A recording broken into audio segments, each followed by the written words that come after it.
what happened to these significant NBA items? Here we have one of the most famous pictures in NBA history, a picture of Wilt Chamberlain sitting in his locker holding up a piece of paper with 100 written on it, obviously referring to the amount of points he had just scored versus the New York Knicks on March 2nd, 1962, the most points ever scored by an individual player in an NBA game. This photo is so iconic that even players to this day feel the need to reenact it whenever they have a high-scoring game.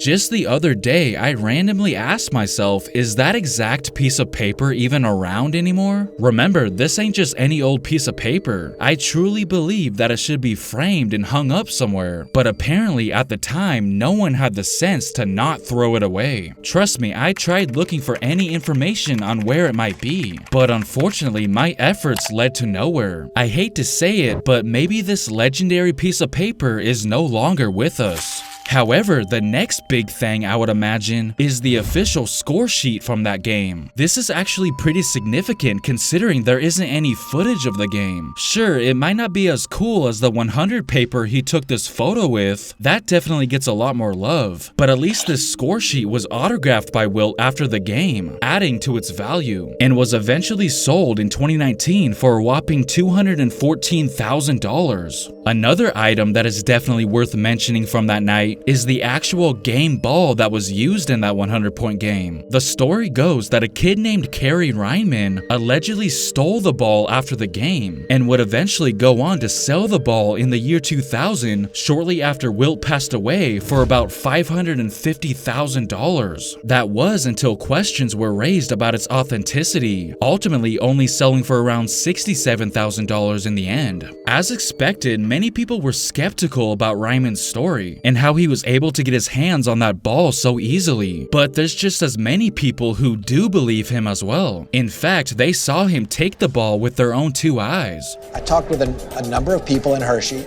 who saw Kerry Ryman that night at the game, ball in hand, running out of the arena.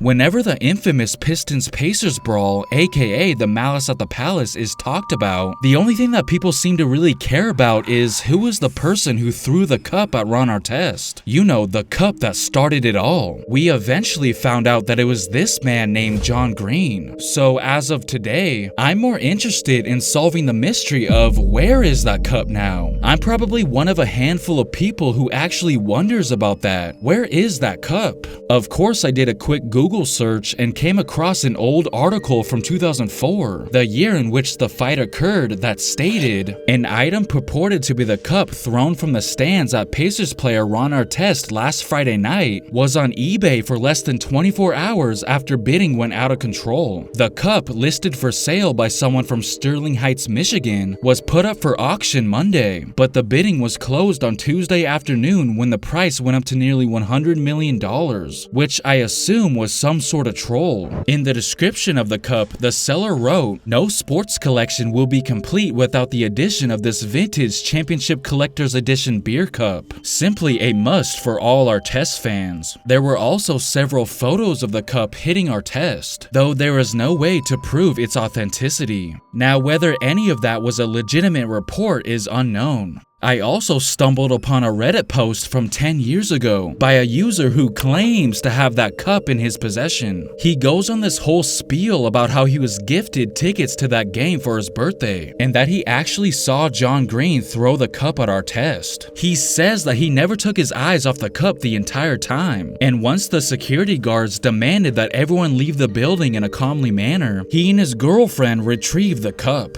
Now, of course, people in the comment section had a hard time believing his story, and honestly, so do I, but hey, I guess you never know. I truly wonder if anyone actually had the wherewithal to keep that cup, as I'm sure it would be worth something today. If someone out there actually has it in their possession, I ain't gonna lie, that would be a pretty big flex. We've all seen Kobe Bryant's retirement speech he gave after dropping 60 points in the final game of his career. That night, he would say those iconic words, "Mamba out," before walking off the court for the last time. So with that being said, that would automatically make this towel that Kobe wore over his shoulders during that speech pretty valuable, right? Well, the answer is yes, because apparently that towel recently sold for around $30,000. Now, you may be thinking that that's way too much money to drop on a freaking towel, even if it belonged to Kobe. But if you think about it, this speech will be rewatched over and over again for a very long time. So if you put it that way, it would be pretty cool to be able to say you have it. Now the question is, who was the lucky fan that Kobe threw his towel at? Well, he didn't throw it at anyone, because if you look closely, it was actually stolen from him. But by the looks of it, he didn't really seem to care. That fan who pulled the towel off his shoulders went on to sell it for just a little over $8,000 that year in 2016. But it looks like he might have sold it a little too soon, because as I mentioned earlier, just a few years later, it was sold again for around $30,000 this time. Obviously, with his death having something to do with that. Back in 2010, an auction was held in Macau, revolving around pop culture artifacts, with items that included Michael Keaton's Batman Returns costume, which sold for $43,000, a ball gown worn by Princess Diana for $114,000, and Bruce Lee's Game of Death stunt double costume, which sold for $18,000. But apparently, none of those items compared to this basketball signed by both Michael Jordan and Michael Jackson, which was used in the 1992 music video Jam. The price that this item sold for? $294,000. The video had both MJs doing what they did best, and they even gave each other's craft a try. One particular part in that music video showed them playing one-on-one, and afterwards they both signed said basketball, so no wonder it went for so much money. Imagine having a basketball that was not only held by both MJs, but autographed as well, and was also featured in this music video. Man, I'm surprised Magic Johnson didn't show up to be the third MJ. I mean, he would fit right in.